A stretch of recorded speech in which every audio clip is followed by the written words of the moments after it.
killing animals are Tonga, what you call Biltong today.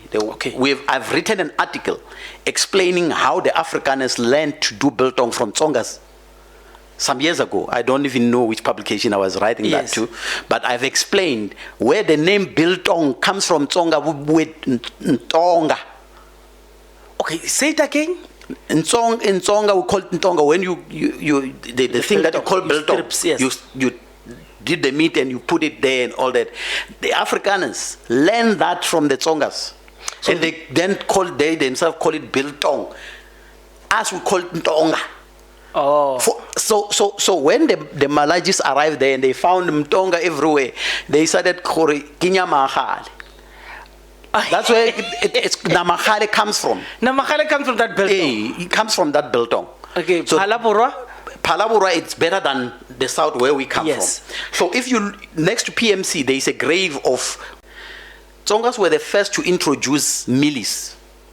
Mealies is not traditional African thing. This mealy that we are having. No, it's not traditional to us. It's I think it's Mexican. We learned that from the Arabs and the Indians ourselves. Okay. And then we started teaching others to learn. It's like peanuts. A lot of Bapedi did not know about peanuts. Okay. They were taught by the Tsongas. When the Tsongas started, they started learning groundnuts. Yes. It was not. That's why with us as Tsongas, we eat groundnuts with anything. You can put it in meat. We can put it in mroho. We can put in anything. Let me tell you. So from Pulukwane's side, she says no. There they don't cook fish like what we do. They just fry it. Yes. And me, where I come from, fish we put it and then we make stew and everything else. You see. So it's a different. So I want you to do this. You made me crayfish. There's a friend of mine. There's a friend of mine in Thonga. He makes some meanest fishes. You just made me crayfish chopped in tomato and onions and made stew. So I want you to explain the negative connotation associated with someone being called Mchangani. In this instance, of course, you've already explained the historical, but in this instance, I want you to explain why did the Zulus and why do they still do, even current day, use this word in negative terms to refer to something that is foreign? You know, your Machangani bag, your blah, blah, blah, blah. Why has it? It was because, and that Machangani bag, in fact, is Chinese bag.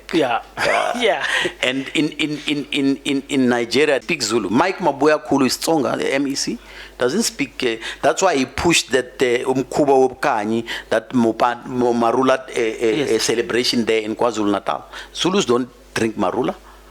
It's a Tsonga tradition, and now even our brothers Venda and Pedis but that is it's an Asian Tsonga tradition. Before anyone could touch, we make a celebration, we test it, we do all sorts of things. Yes. The Ngobo, they even do it in Swaziland. They even in Swaziland, yes, they do it in Swaziland. So it's an old ancient Tsonga tradition that has been there for centuries. So you see the hatred amongst black. Before you go further, so you call it Mukube. Mkubo wa Bukanyi. Mkubi, you can call it, yes. And then Kaspedi ki Morula, right? Yes. And then Kaslobi gas Palabora ki Mkubi. Yes. So that Mkubi comes from Tsonga. Yes. Oh, okay. It comes from that. So it's like